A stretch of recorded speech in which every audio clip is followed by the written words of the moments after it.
तो अब हम बात करेंगे सबसे नवीनतम समाचारों के बारे में, जिनके बारे में आपने बैक ऑफिस में भी पढ़ा होगा, चैट में भी आपने सुना होगा कि हम लोगों ने पंजीकरण शुरू किया है हमारे यूनिट एक्सचेंज पर। कई ऐसे लोग हैं जो अपनी रेफरल लिंक को प्राप्त करने की कोशिश कर रहे थे और मुझे आशा है कि आप सभी को अपना अपना रेफरल लिंक प्राप्त हो गया होगा, जहां पर आपको ये पता होगा कि एक्सचेंज में आप किसके तहत आप पंजीकृत होने जा रहे हैं। और हम लोग जो वेरिफिकेशन की प्रक्रिया है वो इस सोमवार से शुरू करने जा रहे हैं। और उस मंच का नाम होगा ग्लोबल पास, जिसके तहत हम वेरिफिकेशन करेंगे। और ये एक स्विस कंपनी है जो कि स्थापना की प्रक्रिया यानी वेरिफिकेशन की प्रक्रिया करता है वैश्विक स्तर पे। और ये आप केवल अपने पासपोर्ट को अपलोड करके या चेहरे का चित्र लेके ही नहीं कर सकते जो वेरिफिकेशन है, लेकिन यहाँ पे जो ग्लोबल पास है उनके कुछ कर्मचारी हैं जिन्हें कंप्लायंस ऑफिसर के नाम से जाना जाता है, और वो जांच करते हैं। अगर स्वचालित रूप से ये ना हो पाए तो ऐसी स्थिति में वो एक पत्र को लिखते हैं कि ये जो पासपोर्ट है ये अच्छे तरीके से इसको स्कैन नहीं किया जा रहा है, क्योंकि जो चित्र आपने अपने चेहरे का दिया है उसकी योग्यता यानी क्वालिटी खराब है। और जब आपका जो टेस्ट सर्वर है उस पे हम कोशिश करते हैं कि हम ग्लोबल पास के माध्यम से गुजरें। तो जो पिछला सप्ताह था जिसमें हमने वेरिफिकेशन प्रणाली का जांच की थी, उसमें हमें क्या दिक्कतें आई? हमें ये दिक्कतें आई कि जो ज्यादातर उपयोगकर्ता थे वो टेस्टर्स नहीं थे, बल्कि उनको चुना गया था इवेंटी के बाद से। इस बार जो टेस्ट है वो हमारी आईटी के विभाग के जो लोग हैं उन्होंने ही उस जांच में वो सम्मिलित हुए हैं। और हमें ये आभास हुआ कि कई सारे जो पासपोर्ट हैं वो अपलोड कर दिए गए हैं बड़े ही बेकार चित्र के साथ, क्योंकि जो कैमरा है उसका रिजोल्यूशन बहुत बेकार था। और इसलिए हमें ग्लोबल पास से ये फीडबैक मिला है कि बहुत ही बुरी चित्रों के साथ वेरिफिकेशन के लिए आपको जो चित्र हैं या दस्तावेज हैं वो समर्पित किए गए हैं, और इसको मैन्युअली किया जाएगा ग्लोबल पास के तहत। तो पिछले शुक्रवार से लेके इस सोमवार तक ये जो 4 दिन है, इसमें हमारा जो एक्सचेंज है उसमें करीब 30,000 भागीदार हैं जो कि पंजीकृत हुए। और यहाँ पे एक सवाल पूछा गया है कि अगर हम फिलहाल जो वेरिफिकेशन है एक्सचेंज पर अगर शुरू कर देते हैं और जो हमारे 30,000 के जो हमारे भागीदार हैं उनको अगर हम ग्लोबल पास पे भेजते हैं वेरिफिकेशन के लिए, तो जो ग्लोबल पास है वो एक प्रकार का सौदा करेंगे कि हम मैनुअल वेरिफिकेशन की प्रणाली को शुरू करने जा रहे हैं। 1.5 से 2 यूरो तक प्रत्येक उपयोगकर्ता के लिए हम ये शुल्क लेंगे। और अगर सब कुछ तेजी से हो तो ये 1.5 यूरो का शुल्क लिया जाएगा। और उन्हें कम से कम 5 कम्युनिकेशन करना है, या ये कहना है कि ये इस प्रकार की चीजें आपको बता सकते हैं कि आपका अगर चित्र जो है वो उसमें कोई त्रुटि है, अगर उसकी योग्यता अच्छी नहीं है, तो ऐसी स्थिति में जो शुल्क है वो ज्यादा महंगा होगा, जैसे 2 से 3 यूरो भी लग सकते हैं।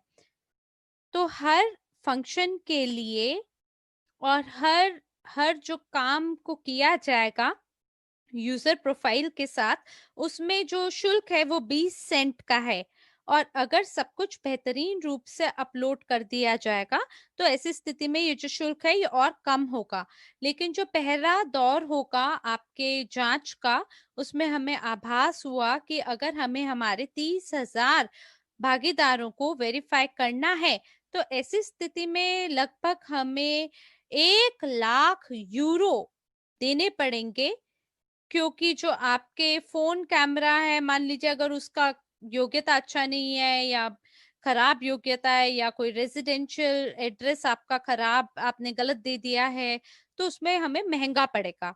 और क्योंकि अभी तक जो वेरिफिकेशन है वो फिलहाल शुरू नहीं हुआ है, तो एक्सचेंज पे फिलहाल हमारा कोई राजस्व नहीं है और वहां पे एकदम खाली सप्लीमेंट अकाउंट है, और वहां से जो भुगतान है उसको हस्तांतरित नहीं किया जा सकता ग्लोबल पास में हमारे संभावित ग्राहकों के लिए।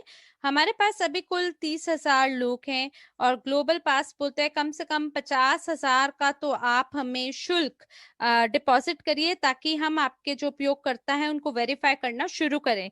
तो हमने उस कंपनी के जो शीर्ष नेता हैं उनके साथ हमने बात करी, और सभी मैनेजर जो ग्लोबल पास के हैं हमने उनसे भी संपर्क किया, और फिर हमें पता चला कि जो ग्लोबल पास हैं वो केवल एक्सचेंज से ही नहीं वेरीफाई करेंगे भागीदारों को, बल्कि पेमेंट सिस्टम और यूजी पे ऑफिस से भी करेंगे जब लोग वर्ल्ड सीआरयू टोकन को खरीदेंगे। तो आइए अगली स्लाइड पर चलते हैं।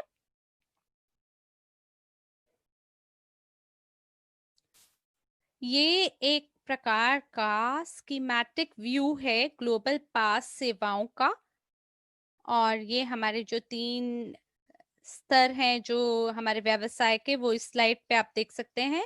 ग्लोबल यूनिट पे, यूजी पे और यूनिट एक्सचेंज।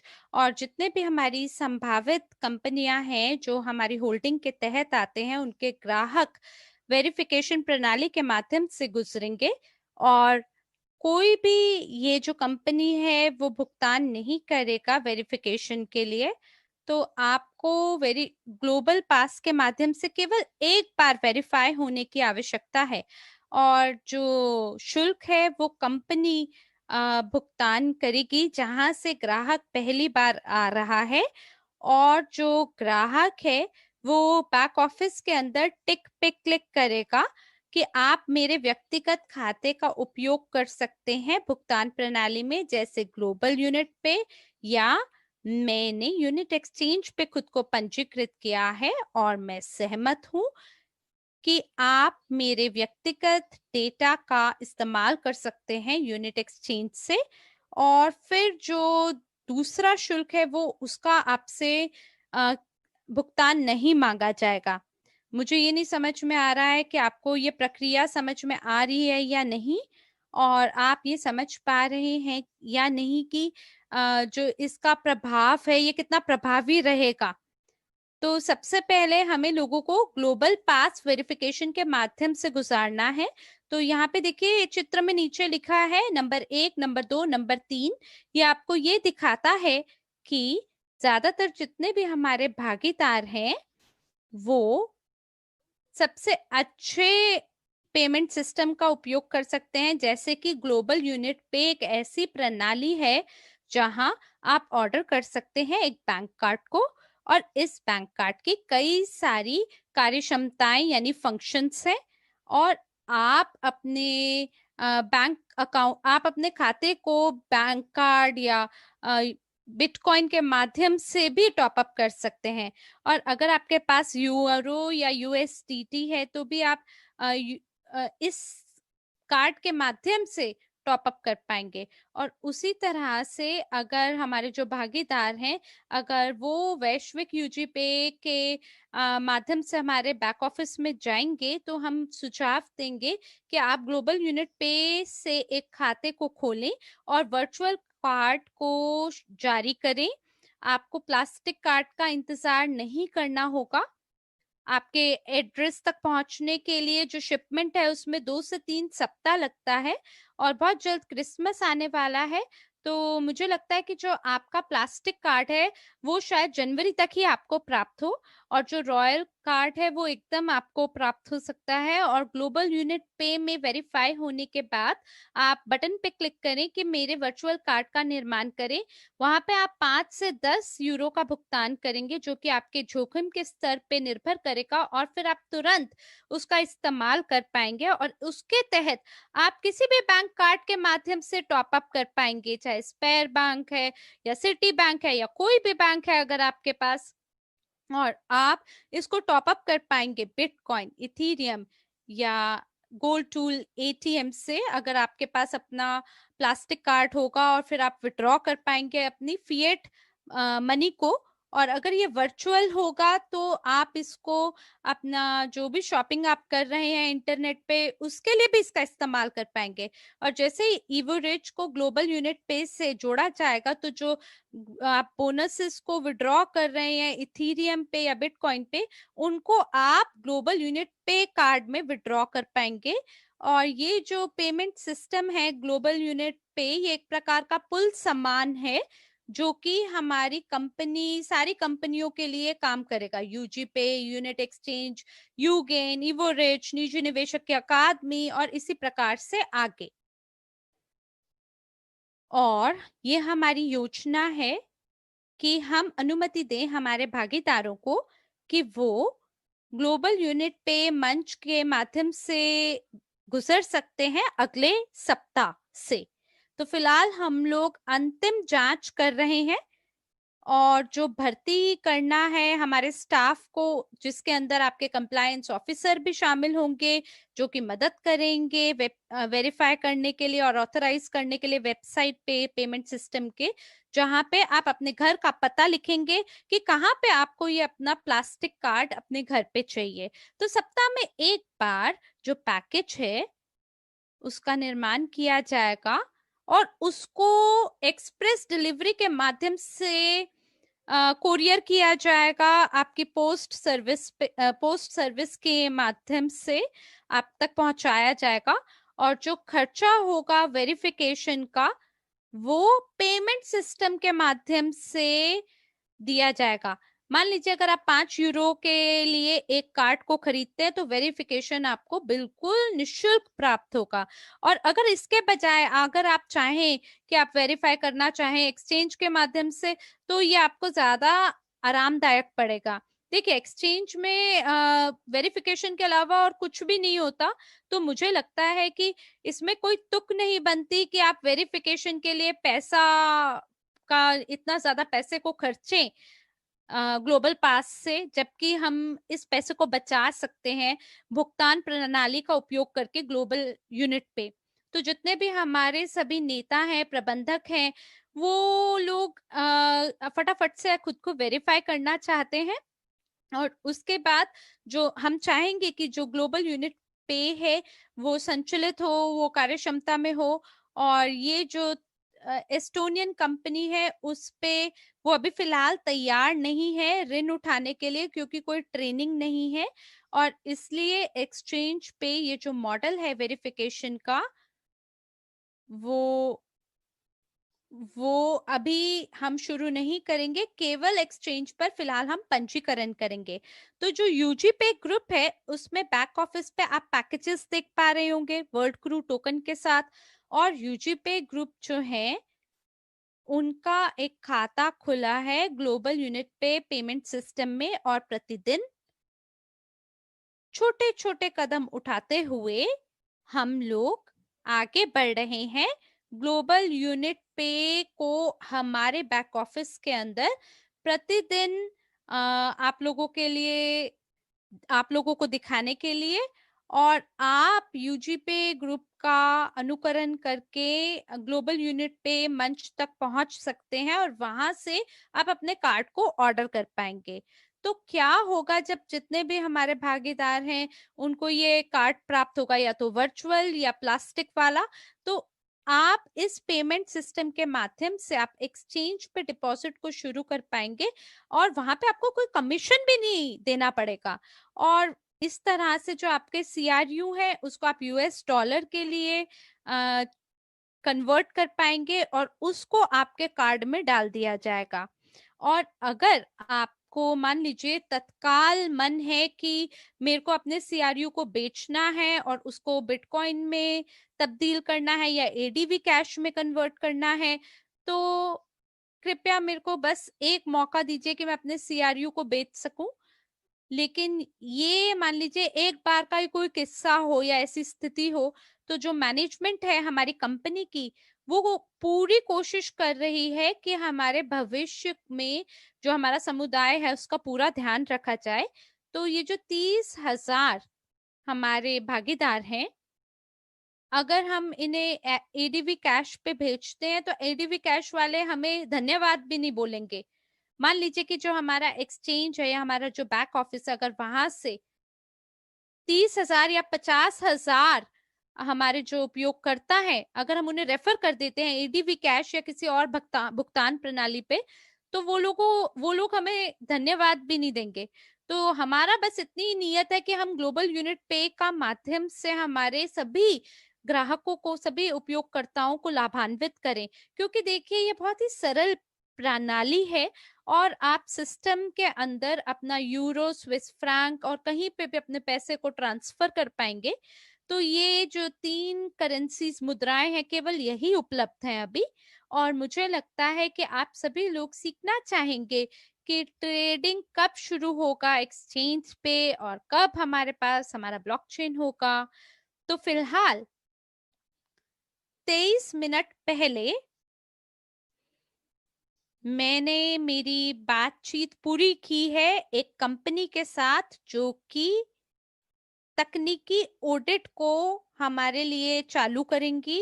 तो सबसे पहले हमें टेक्निकल ऑडिट को शुरू करना था एक्सचेंज के लिए, पर हमें फिर ये लगा कि हमें इसको ब्लॉकचेन के लिए भी करना चाहिए।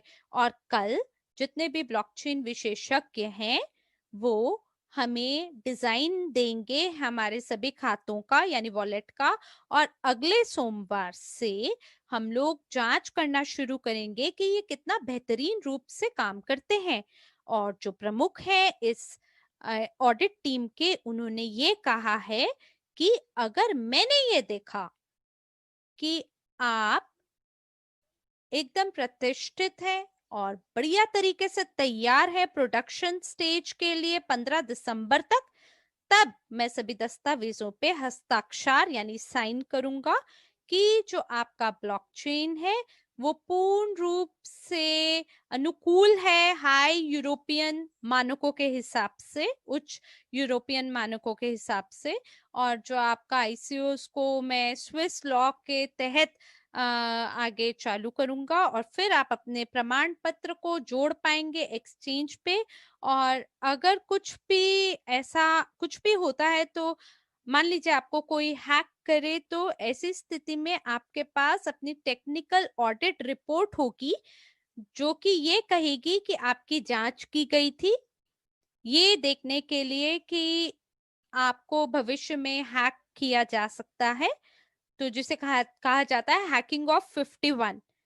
तो ये जो तत्परता है, 15 दिसंबर तक हमें ये सभी दस्तावेज हमें अगर सही तरीके से प्राप्त हो जाते हैं तो ट्रेडिंग आप 15 दिसंबर से शुरू कर सकते हैं। लेकिन मान लीजिए इस दौरान अगर हमें ये पता चलता है कि कुछ भी त्रुटि हो गई या कुछ भी गैर कानूनी चीज हो गई, तो ये जो ऑडिट कंपनी है ये हमें ये कहेगी कि हम कोई गारंटी नहीं कर सकते हैं और ना ही जो कंप्लायंस सर्टिफिकेट है हम उसको जारी नहीं कर सकते हैं, क्योंकि आपकी प्रणाली में अभी भी कुछ त्रुटियां हैं। और ये जो दस्तावेज है इसको समर्पित किया जाएगा इंश्योरेंस कंपनी पे, और इंश्योरेंस कंपनी ये इंश्योर करती है, सुनिश्चित करती है कि जो कुल मात्रा है आपके पैसे की, और जितना हमें समझ में आ रहा है कि जो संभावना है, अपेक्षित आय है हमारी एक्सचेंज की, वो मिलियन यूरोस की हो सकती है। तो ये जो तकनीकी ऑडिट टीम है ये कभी भी एक प्रकार से जुआ नहीं खेलेगी अपने लाइसेंस के साथ। और अगर ये इशू करते हैं प्रमाण पत्र को हमारे लिए, और अगर मान लीजिए एक दिन के बाद ही अगर उन्हें ये लगता है कि कोई गलती हो गई है या कोई गड़बड़ हो गई है, तो उनका ये जो लाइसेंस है वो उनके हाथ से छूट सकता है। और मान लीजिए अगर हम 15 दिसंबर तक ये नहीं कर पाते, और न्यू ईयर कितना नजदीक है, क्रिसमस भी बहुत नजदीक है, और अगर पूरा का पूरा जो बैंकिंग सेक्टर है अगर वो अवकाश मनाने चला जाए, जैसे मान लीजिए कि कई बारी जो क्रिप्टो सेक्टर है उसके अंदर भी कई बारी ना जो गति है वो धीमी हो जाती है, और जो सपोर्ट सर्विस है, समर्थन सेवा, या मतलब उन लोग वो लोग जो हैं उन्हें 31 दिसंबर को वो कई बारी थोड़ा धीमे तरीके से काम करते हैं। तो अगर हम लोग 15 दिसंबर तक किसी भी तरह से अगर ये पहुंच नहीं बना पाते हैं ट्रेडिंग के लिए, तो हम लोग न्यू ईयर में पहुंच जाएंगे। हाँ, मैं जानती हूँ कि कुछ ये जो समाचार है ये आपको थोड़ा परेशान कर सकता है, लेकिन आप सभी हमारे सह मालिक, आप लोग हमारे साथी हैं इसके अंदर। और आप सभी लोग, मैं आपको यही कहना चाहूंगी कि आप लोग ये ना सोचे कि आपके वॉलेट को कोई हैक कर लेगा, या अगर जो आपका डिपॉजिट है क्रिप्टो एक्सचेंज पे, मान लीजिए कि वहां पे अगर आप 1 मिलियन CRU को अगर बेचते हैं तो वो कहीं कहीं और नहीं चले जाएंगे। क्यों? क्योंकि जो वेरिफिकेशन है इस पूरी स्विस कंपनी की, ये हमें एक प्रकार से सुनिश्चित करते हैं कि इस तरह से आपका खाता हैक नहीं होगा। तो मैं जो हमारा क्रिसमस है या न्यू ईयर के जो हमारी छुट्टियां हैं, उसमें मैं चिंता में नहीं रहना चाहती हूँ, क्योंकि अ, हम किसी भी जल्दीबाजी में बिना इंस्पेक्शन के लॉन्च नहीं करना चाहते, क्योंकि जल्दीबाजी में काम खराब हो सकता है। तो अगर आप लोगों को कोई चिंता हो रही हो या बुरा लग रहा हो कि ये जो स्थिति है ये खराब हो सकती है या इसमें विलंब हो सकता है, तो मैं आपको ये कहना चाहती हूँ कि इसके अंदर थोड़ा तकनीकी जोखिम हो सकता है अगर हमने जल्दीबाजी मचाई। तो मैं जानती हूँ कि आप लोग भी ये जोखिम नहीं उठाना चाहेंगे, और एंड्रे भी नहीं ऐसे जोखिम को उठाना चाहेंगे। और IT विशेषज्ञों ने भी कहा है कि एक्सचेंज तैयार है, सब कुछ तैयार है, हम ऑडिट होने को तैयार हैं, लेकिन हम लोग ज्यादा शांत तब होंगे अगर स्वतंत्र थर्ड पार्टी द्वारा इस ऑडिट को जारी किया जाए। और ये जो थर्ड पार्टी है, इसको बहुत ही गहन जांच करनी होगी। हमें जो हमारी एक्सचेंज है, हमने उसे 100 लोगों से जांच करी है, लेकिन देखिए वो कुछ नहीं है, वो मूंगफली बराबर है। क्योंकि एक्सचेंज की जो जांच है उसको बहुत भारी भरकम लोड के तहत जांच होनी चाहिए।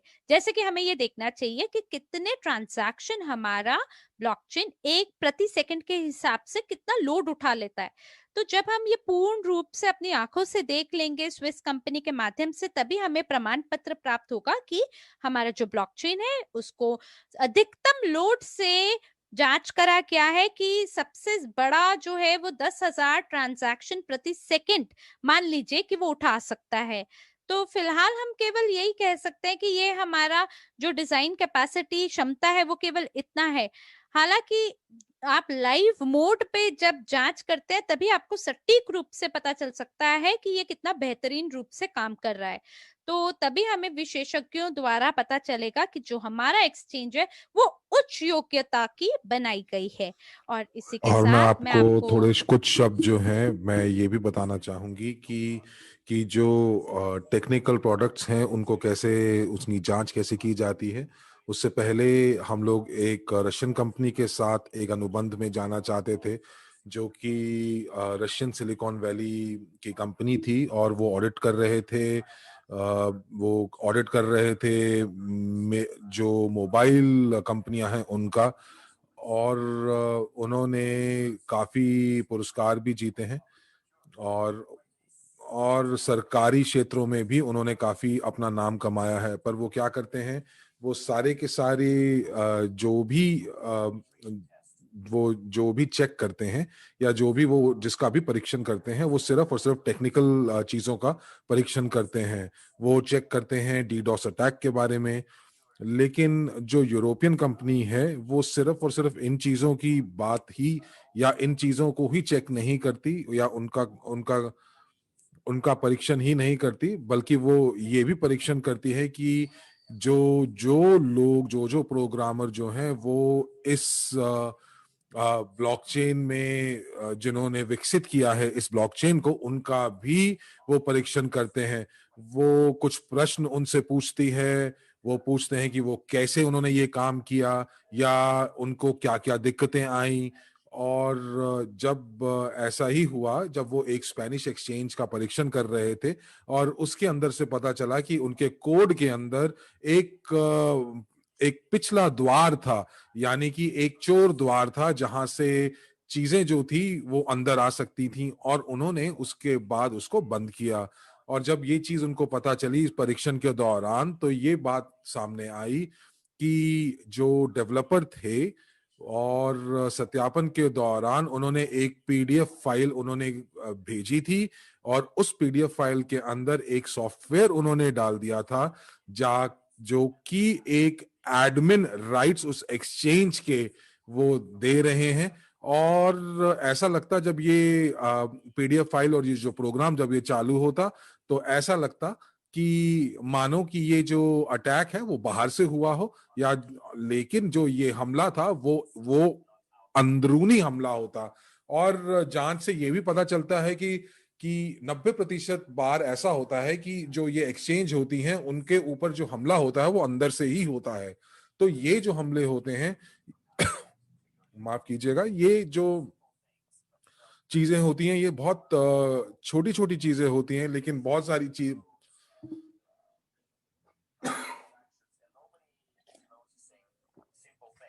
और लोग जो है बहुत सरल तरीके से इसको भेद देते हैं। तो आप जब क्रिप्टो वर्ल्ड में काम कर रहे हैं तो ऐसी जो अनुभव हैं ये बहुत होते हैं, और इसीलिए सत्यापन की प्रक्रिया बहुत जरूरी होती है अपने प्रोग्रामर्स के लिए भी।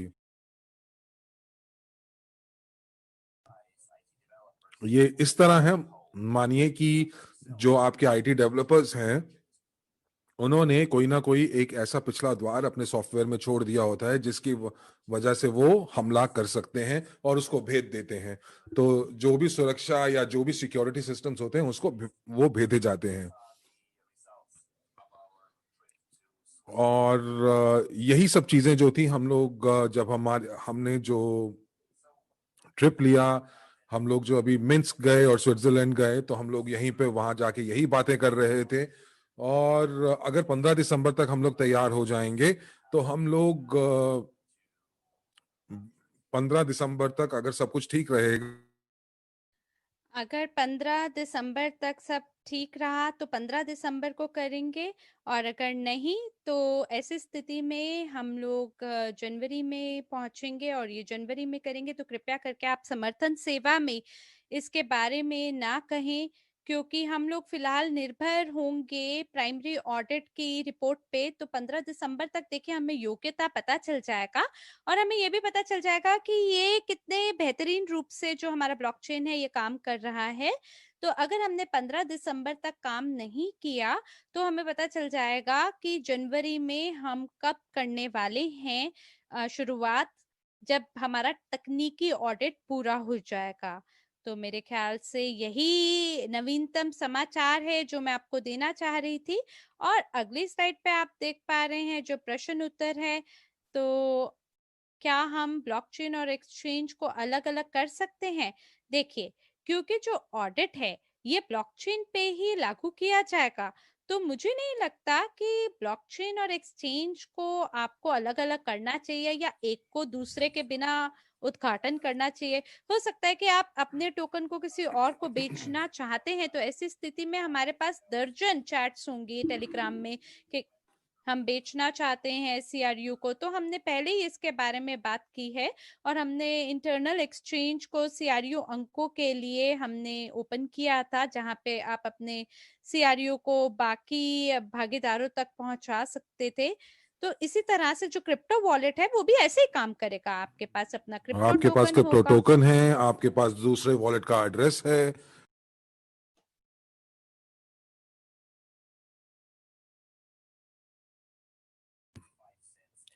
जो बहुत सारे लोगों ने जो सीआरयू थे वो 2 सेंट्स पे या 5 सेंट्स पे भी खरीदे। और बहुत सारे लोगों ने अनुबंध भी अपने हमारे सहभागियों के साथ अनुबंध किया कि जब भी हमारी एक्सटर्नल एक्सचेंज शुरू होगी तो हम आपके जो सीआरयू टोकन्स हैं वो हम 12 सेंट्स पर खरीदेंगे। लेकिन आपको पता ही है कि जब हम लोगों हमारी जब आंतरिक एक्सचेंज जो थी जब वो बंद हुई तो हमारा जो जो क्रू का जो टोकन था वो 20 सेंट्स के का मूल्य था। तो मुझे लगता है कि जब हम बाहरी एक्सचेंज खोलेंगे, अपनी जो एक्सचेंज खोलेंगे, तो उस समय हमारा न्यूनतम जो मूल्य होगा वो 20 सेंट्स का रहेगा। तो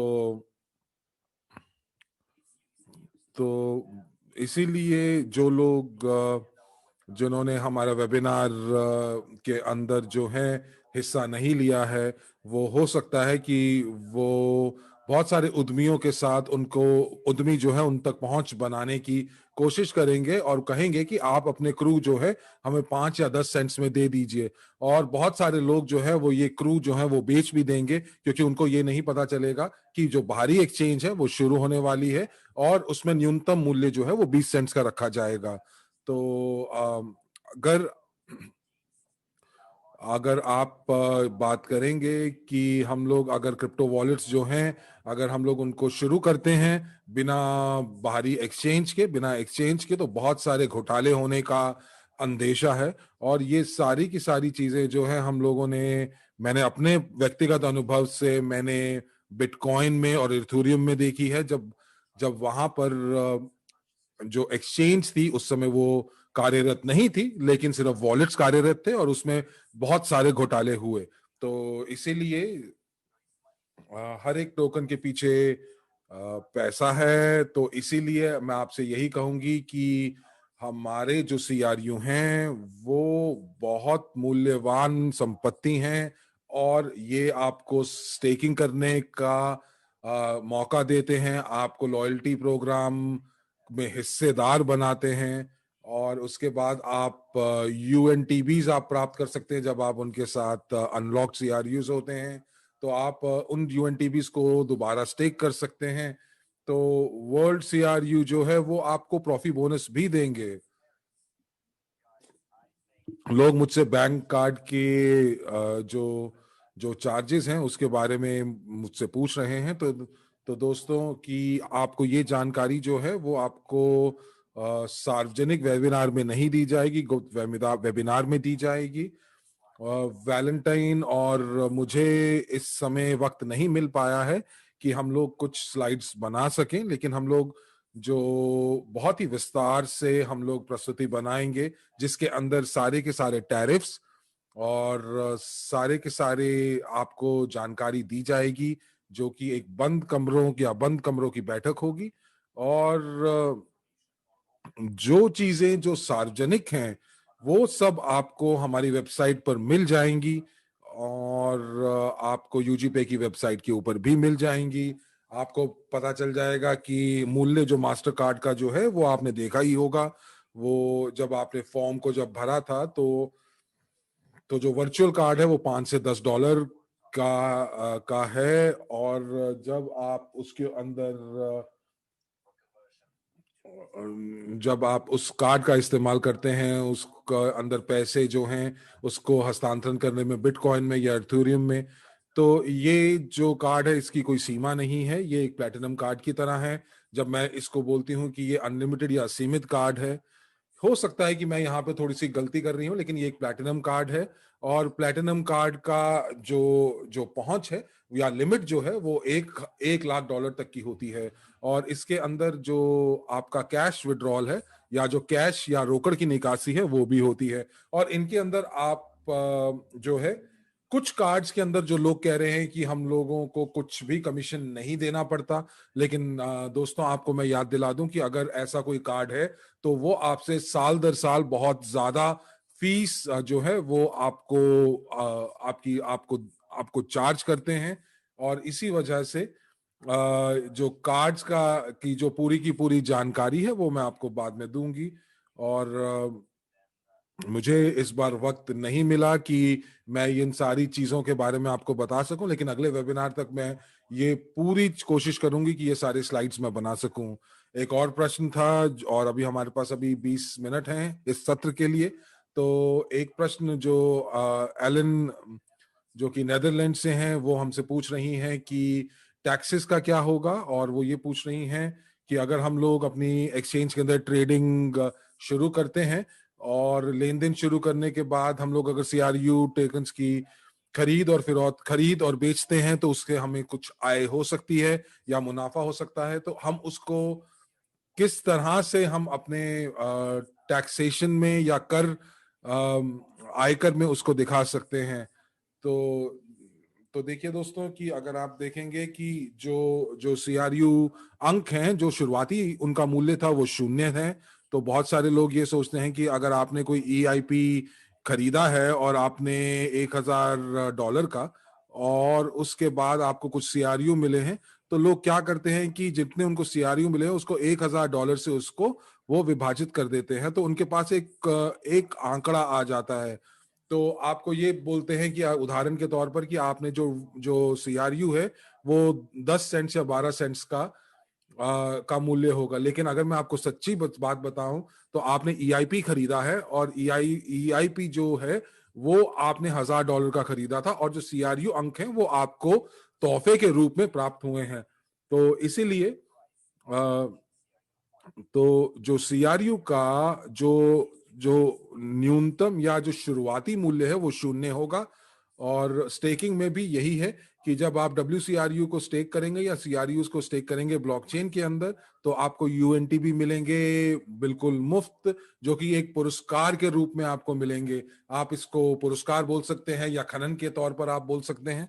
और जब आप बेचते हैं इन UNTB टोकन्स को, तो हो सकता है कि न्यूनतम मूल्य जो जो निर्धारित किया जाएगा वो 1 सेंट्स का होगा। हो सकता है कि कुछ देर के बाद वो 5 सेंट्स का हो जाए। तो आपकी जो जो शुरुआती मूल्य है वो आपकी 0 है, और आपका बेचने का जो बिक्री का जो मूल्य है वो बिक्री का मूल्य है जिसपे आप अपना UNTB बेचते हैं।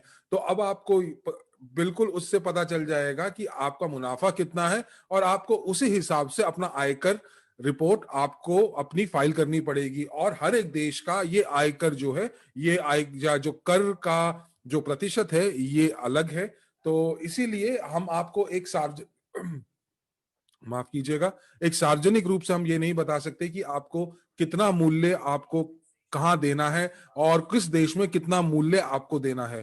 तो इसीलिए मैं यही कहूंगी कि आप अपनी जो स्टेटमेंट है, वो एक्सचेंज की जो स्टेटमेंट है, वो आप ले जाकर आप दिखा सकते हैं, जिनको कर के बारे में पता है, आपको कितना मुनाफा हुआ है। मुझे ये मालूम नहीं है कि अगर नेदरलैंड्स के पास कोई बिटकॉइन के लिए कोई कोई उनका पॉलिसीज हैं जिसके अंदर वो खरीद सकते हैं। तो देखिए, अगर किसी ने मुझे मालूम है कि जब आप बिटकॉइन जो खरीदते बेचते हैं उसके अंदर कोई कर नहीं लगता। मुझे मुझे ये नहीं पता है कि हर एक देश के अंदर क्या क्या नियम है, क्या क्या शर्तें हैं।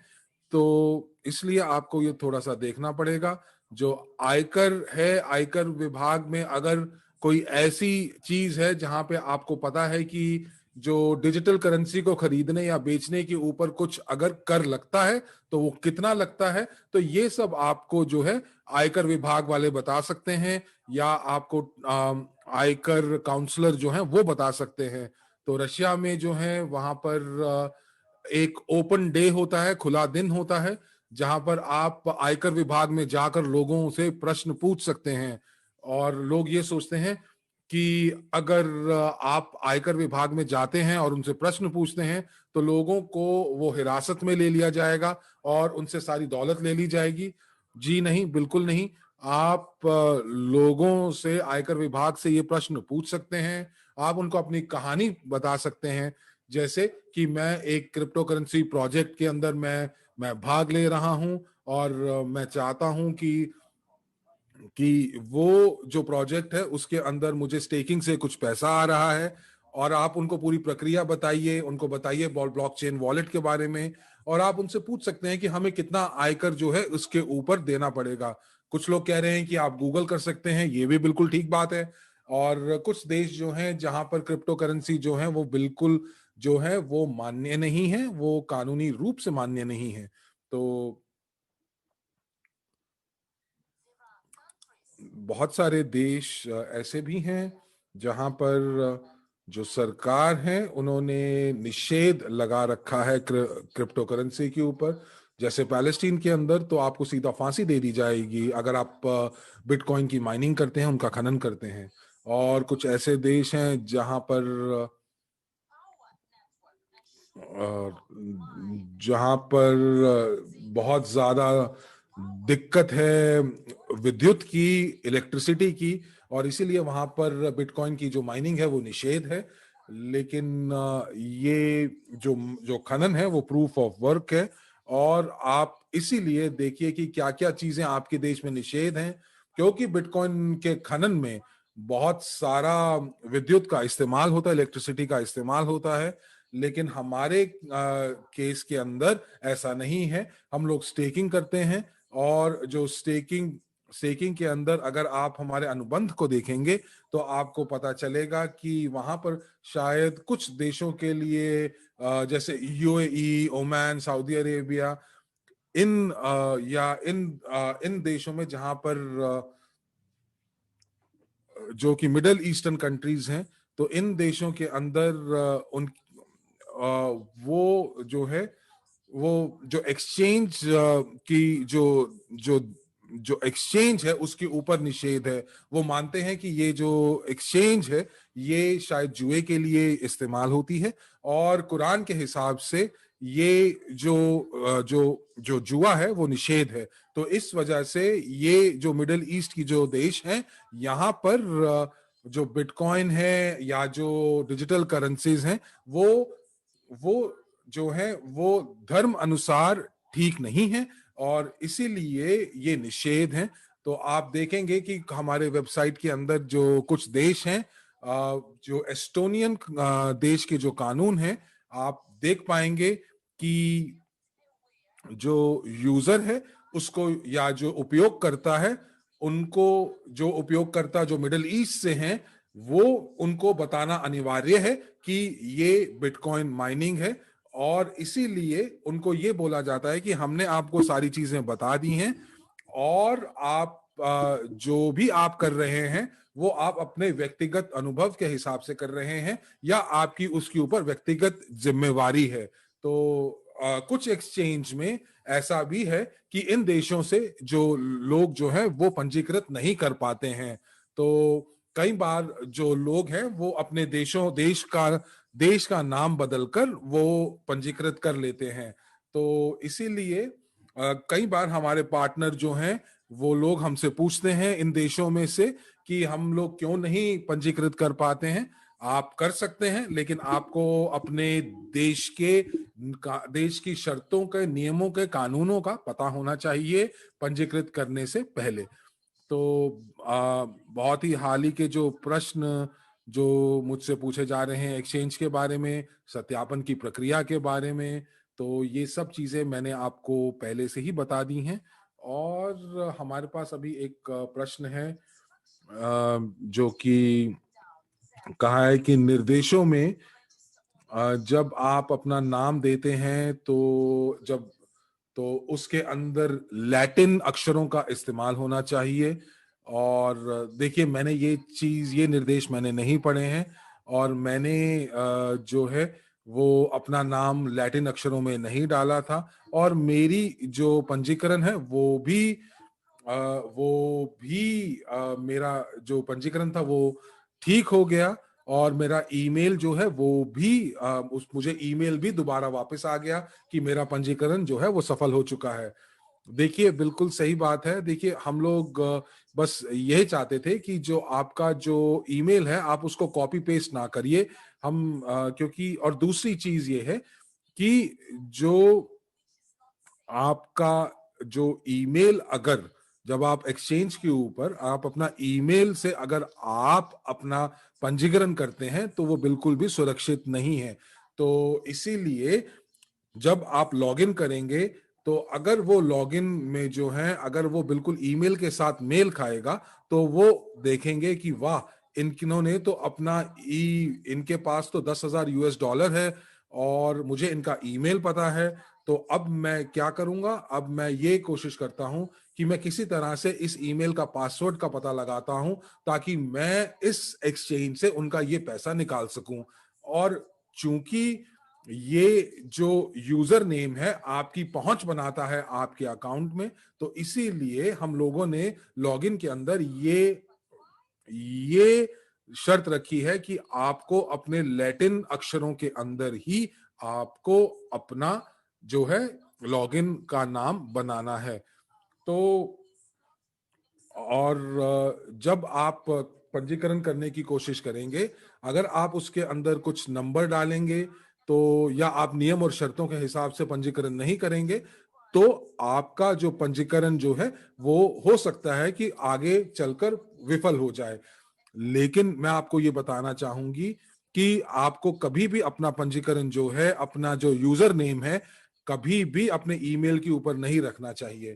तो अगर आप ये चाहते हैं कि आपका जो एक्सचेंज का जो लॉगिन है वो वो आपके एपीआई लॉगिन के साथ साथ साथ जैसे है वैसा ही रहे, तो आप उसको भी कर सकते हैं।